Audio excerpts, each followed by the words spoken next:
Hello students, class 9 atom and molecule का जो chapter था उसके पार्ट जो 6 की बात कर रहे हैं।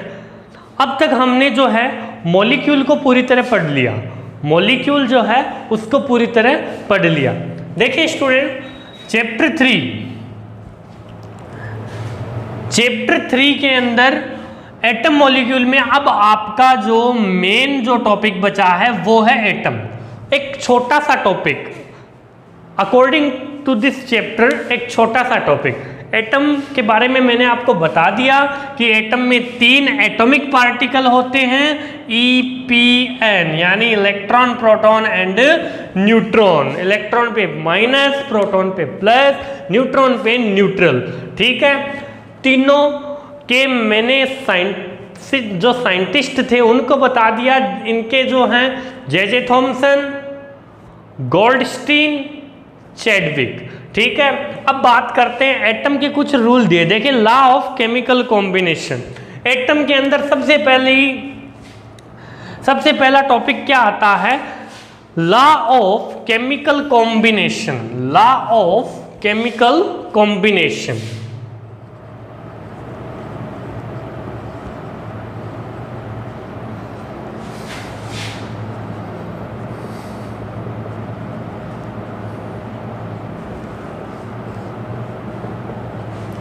लॉ ऑफ केमिकल कॉम्बिनेशन, इसके अंदर आपके सिलेबस के अंदर जो हैं वो 2 रूल हैं। एक तो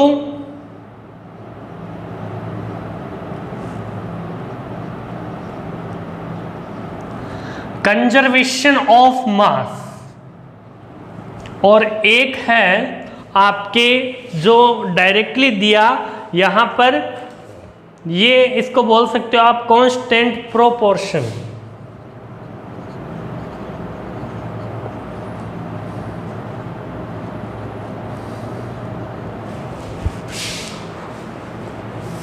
ये 2 रूल आते हैं केमिकल कॉम्बिनेशन के अंदर। सबसे पहले बात करते हैं conservation of mass. Conservation of mass, conservation of mass में क्या है? ये जो रूल है वो आपको मैं स्टूडेंट्स बताना चाहूं। ये जो रूल है इसके अकॉर्डिंग क्या होता है कि मास जो है उसको आप न तो क्रिएट कर सकते हो, न आप उसको डिस्ट्रॉय कर सकते हो, लेकिन एक जगह से दूसरी जगह में क्या कर सकते हो? उसको कन्वर्ट कर सकते हो। जैसे आपके एक एग्जाम्पल दिया है, डियर स्टूडेंट ध्यान दें, यहां पर एक छोटी से छोटी रिएक्शन ले लेते हैं। NaOH plus HCl is equal to NaCl plus H2O। या ये नहीं लेकर के इससे भी छोटी अगर रिएक्शन लेना चाहो कि हाँ ये बड़ी हो गई, तो यहाँ पर ध्यान दीजिए, मैं एक बार इसको मिटा करके वापस लिखता हूँ। कंजर्वेशन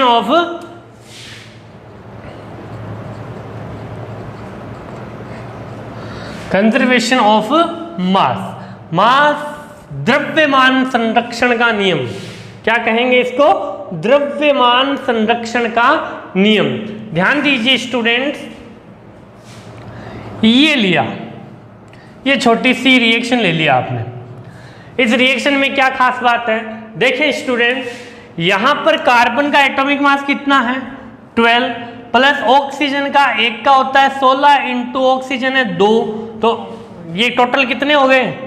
12 प्लस ये हो गया 12 plus 32 is equal to 44। 12 plus यही बात यहां। क्या आपने मास को क्रिएट किया? नहीं किया। आपने डिस्ट्रॉय कर दिया? नहीं किया। लेकिन एक जगह से दूसरी जगह, यहां पर कार्बन का केवल एटम था, अब कार्बन का यहां पर मॉलिक्यूल है। ठीक है, यानी न तो हम इसको क्रिएट कर से अपनी तरफ से कुछ किया, क्या नहीं किया, न तो अपनी तरफ से कुछ मास जोड़ा है और न ही अपनी तरफ से कोई मास जो है वो निकाला है। ठीक है, तो मास जो है उसको न तो हम क्रिएट कर सकते हैं, न तो डिस्ट्रॉय कर सकते हैं, लेकिन इसको एक जगह से दूसरी जगह यानी एक से दूसरी जगह क्या कर सकते हैं, कन्वर्ट कर सकते हैं। ये कोई भी चीज कंजर्वेशन का मतलब यहां पर क्या है, न तो क्रिएट और न डिस्ट्रॉय, लेकिन उसमें चेंजेस किया जा सकता है। पहले ये एटम का था, अब ये मॉलिक्यूल का हो गया, यानी मास जो है एटम से मॉलिक्यूल में कन्वर्ट हो गया। ठीक है, ये है कंजर्वेशन ऑफ मास। दूसरी बात करें, लॉ ऑफ कांस्टेंट प्रोपोर्शन। देखें student,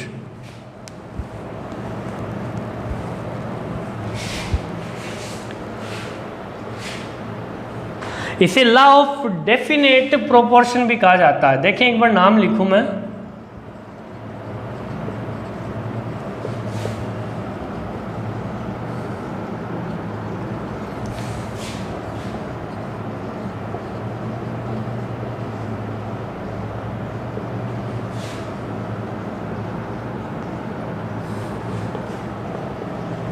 law of constant proportion या law of definite proportion. Student book के अकॉर्डिंग देखें, the law of constant proportion was postulated by Proust. According to this law a chemical compound always consist for the same element combined together in the sum ratio independent of the method is the prepared source of where is obtain. यानी इसको मैं directly अपनी language में समझाना चाहूँ कि कोई भी एक एलिमेंट है या कंपाउंड है, एक कंपाउंड को आप अलग अलग जगह से प्राप्त करते हो, ठीक है, एक ऑब्टेन करते हो उस चीज को, ठीक है। जैसे कि H2O की बात करें, ये H2O जो है आपने अपने H2O यानी वाटर, ये वाटर आपने घर से लिया है, ये वाटर आपने कुएं से या आपने जो है कोई तालाब पौंड से लिया है, ये वाटर आपने जो है एक रिवर यानी नदी से लिया है, और ये वाटर जो है वो आपने सी समुद्र यानी ओशन से लिया है। चारों का फॉर्मूला सेम आएगा क्योंकि चारों वाटर ही है, और वाटर का फॉर्मूला क्या होता है, H2O। इसका केमिकल जो है हाइड्रोजन कितने हैं, 2, और ऑक्सीजन कितना है, 1। यहां पर हाइड्रोजन कितने और ऑक्सीजन 1, हाइड्रोजन कितना ऑक्सीजन 1, हाइड्रोजन 2 और ऑक्सीजन 1। यानी एक कंपाउंड को आप किसी भी सोर्स से ऑब्टेन यानी प्राप्त कर लो, उसका जो रेशियो है वो सेम आएगा। एक कंपाउंड को अगर आप अलग अलग जगह से भी प्राप्त करते हो तो उसका रेशियो जो है वो क्या आएगा, सेम आएगा। उसका रेशियो क्या आएगा, सेम आएगा। ये मेरी जो है यहां पर कांस्टेंट प्रोपोर्शन, उनका जो है डेफिनेट प्रो यानी फिक्स, डेफिनेट प्रोपोर्शन यानी फिक्स रेशियो। आप कोई कंपाउंड को अलग अलग, लेकिन कंपाउंड वही होना चाहिए, आप अलग अलग सोर्स से उसको ऑब्टेन कर लो, प्राप्त कर लो, लेकिन उनका जो केमिकल रेशियो है वो हमेशा क्या रहेगा, सेम रहेगा। ये था लॉ ऑफ कांस्टेंट प्रोपोर्शंस, ठीक है। अब आगे की बात करें, आगे का जो टॉपिक है वो है डाल्टन्स एटॉमिक थ्योरी।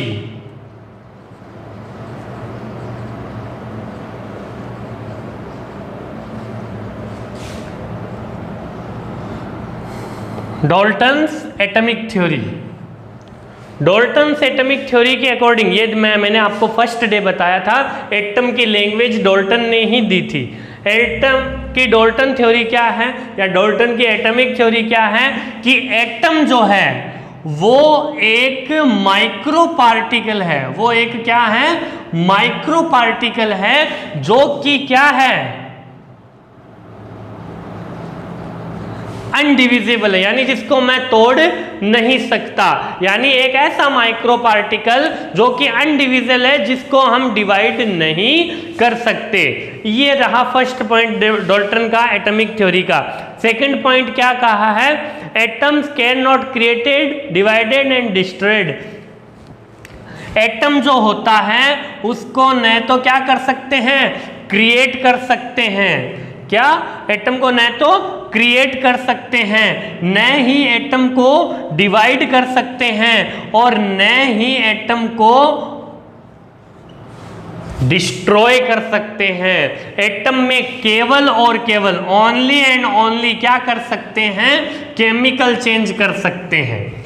ठीक है, एटम जो है एक माइक्रो पार्टिकल है, उसको न तो आप क्रिएट कर सकते हो, न डिवाइड कर सकते हो, तोड़ नहीं सकते, न डिस्ट्रॉय, न उसको खत्म कर सकते हो, उसमें केमिकल चेंज कर सकते हो। अभी आपने देखा था मास वाले रूल के अंदर, वही बात है। आगे तो इंपॉर्टेंट पॉइंट है, उन्हीं पे बात करूंगा मैं, कि जो सॉलिड लिक्विड के अंदर जो एटम होते हैं, यानी तीसरी बात इन्होंने ये कही कि जो स्टेट ऑफ मैटर है, स्टेट ऑफ मैटर है मोस्ट ऑफ 3 है, जो आपने फर्स्ट पढ़ी, सबसे पहले वही पढ़ी है। स्टेट ऑफ मैटर जो है जिसकी 3 ब्रांचेज हैं, एक तो है सॉलिड और एक है लिक्विड और एक है गैस, तीनों जो हैं वो एटम के माइक्रो पार्टिकल से मिलकर बनती है। यानी इस नेचर के अंदर ऐसी कोई चीज नहीं है जो पार्टिकल, छोटे पार्टिकल यानी एटम से मिलकर नहीं बनी हुई।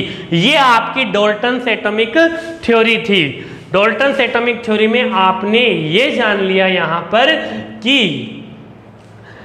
न एटम वो माइक्रो पार्टिकल है जो अनडिविजिबल है, एटम को न तो क्रिएट किया जा सकता है, न डिवाइड किया जा सकता है, न डिस्ट्रॉय किया जा सकता है। इसमें केवल क्या किया जा सकता है, केमिकल चेंज किया जा सकता है। उसके बाद आपने पढ़ा ये कि जो डाल्टन ने बात कही कि स्टेट ऑफ मैटर है, यानी ये मैटर जो है वो इस यहाँ पर 3 भागों में पाया जाता है और तीनों भाग जो हैं वो एटम से मिलकर ही बने होते हैं। यानी प्रकृति में ऐसी कोई चीज नहीं है जो एटम से मिलकर नहीं बनी हुई हो। ठीक है, तो यहाँ पर मैं मेरी बात जो है एक बात और कंप्लीट करता हूँ डाल्टन्स एटॉमिक थ्योरी की। ठीक है, एनी प्रॉब्लम फॉर दैट? एक टॉपिक एटम के ऊपर और कंप्लीट होता है। उसके बाद जो है केमिकल नेम, किसको क्या कहा जाता है, मॉलिक्यूल ऑफ वाटर, ये चीजें हैं। एटॉमिक मास, यानी एक टाइप से इस चैप्टर का जो है मेन जो है वो पार्ट कंप्लीट हो गया। अब इस चैप्टर के अंदर मेरा मतलब जो पेपर लाइक चीज थी वो आपकी यहाँ पर कंप्लीट हो चुकी है। इसके अलावा कोई आपको अगर समझ में नहीं आई कोई चीज़ तो आप मेरे को पूछ सकते हो। एनी कमेंट्स या एनी जो आप व्हाट्सअप, मैंने सभी को कल बता दिया था कि आपका जो है फर्स्ट चैप्टर का जो टेस्ट है वो रखा गया है। फर्स्ट चैप्टर का जो डाउट रहेगा वो आप मेरे को पूछ सकते हो। यहाँ पर थर्ड चैप्टर के अंदर इंपॉर्टेंट चीज़ें जितनी भी थी वो मैंने आपको यहाँ पर बता दी। इसके अलावा अगर कोई चीज़ रहती है तो आप मेरे को पूछ सकते हो, कोई भी प्रकार से कमेंट्स के थ्रू पूछ सकते हो या एनी व्हाट्सअप, एनी कांटेक्ट के थ्रू पूछ सकते हो। इसी के साथ मैं इस पार्ट 6 को कंप्लीट करता हूं। एटम वाले पार्ट को अगले पार्ट, अगर इसका अगला पार्ट आता है तो मैं उसके अंदर आपका जो इसके क्वेश्चन आंसर है उसके बारे में हम बात करेंगे। इसी के साथ मैं पार्ट कंप्लीट करता हूं। Thank you.